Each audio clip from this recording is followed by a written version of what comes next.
Қайырлы күн, құрметті көрермен, менің каналыма қош келдіңіздер. Бүгін сіздерге қарапайым винегрет салатының рецептімен бөлісетін боламын. Витаминдерге толы, ағзамызға пайдалы, бір жасағаннан-ақ дәмі керемет болып шығатын салат. Менімен бірге жасап көріңіздер. Ең алдымен осындай көкөністерімізді қайнатуға тиістерін қайнатып аламыз. Яғни бұл жерде қызылша, картоп және сәбіздерді қайнатып пісіріп аламыз. Салатқа қажетті көкөністердің мөлшерін описание бөліміне жазып қалдырамын. Алдымен капустамызды осылай ұзынша етіп, яғни солонка етіп турап, 1 шай қасық кристаллик тұзымен жарты шай қасық кәдімгі ас тұзын қосып, тұздап, бетін жауып қоямыз. Егер квашеный капуста болса, қоссаңыздар жарай береді. Капустамыздың бетін жауып, қалған көкөністерімізді 4 бұрышты етіп турап шығатын боламыз. Бұл салаттың дәмі өте ерекше болып шығады. Ең бастысы, құрамындағы заттардың барлығы кез келген үйден табылатын заттар, өте оңай және ағзамызға пайдалы салаттардың бірі. Осылай сәбізімізді, одан кейін картопымызды барлығын кубиктап турап шығатын боламыз. Және айта кететін бір жайт, көбінесе менің каналымды тіркелмей көреді екенсіздер. Менің каналымда шығатын жаңа видеоларды жоғалтып алмас үшін міндетті түрде подписация батырмасын басып, қоңырауша белгісін басып қойыңыздар. Және видео ұнаса, соңына дейін көріп, лайк басып, комментария қалдыруды ұмытпаңыздар.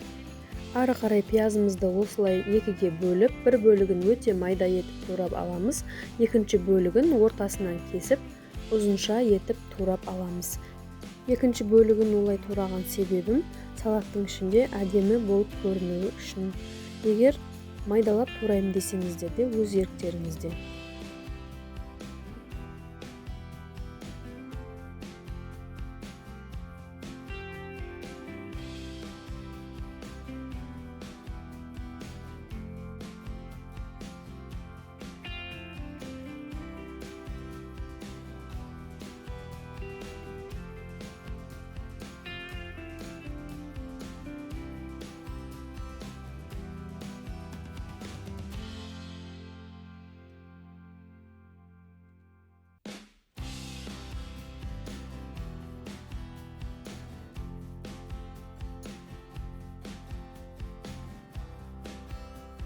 Көкөністеріміздің барлығын турап болғаннан кейін үлкендеу ыдысқа салып, барлығын араластыратын боламыз.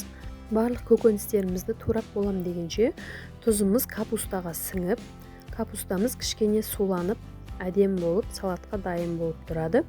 Бұл салаттың ерекшелігі ешқандай дәмдеуіштер, приправаларды қажет етпейді. Осылай үйде бар заттардан ақ дайын болатын өте керемет салаттардың бірі. Барлығын турап болғаннан кейін осылай үстіне горох салатын боламыз. Және де 4 ас қасық кәдімгі сұйық маймен заправка жасайтын боламыз. Сұйық майымызды құйып болғаннан кейін осылай қасықтың көмегімен жақсылап араластырып, майы барлық жерге тиетіндей етіп араластырып шығамыз. Тұз қоспаймыз, өйткені жаңағы капустамыздың тұзы жеткілікті болады. 1 шай қасық кристаллик тұзы және жарты шай қасық кәдімгі ас тұзын қолданған болатынбыз.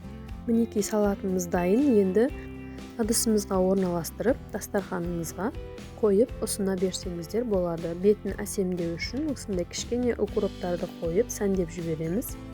Өз қалауыңыз бойынша басқа да ас көп түрлерін қолдана берсеңіздер болады. Видео пайдалы болды деген ойдамын. Ұнаса лайк басып, комментария қалдырып қоюды ұмытпаңыздар. Менімен бірге қайталап жасап көріңіздер, өте дәмді болады. Назарларыңызға рахмет. Каналымда шығатын жаңа видеода кездескенше.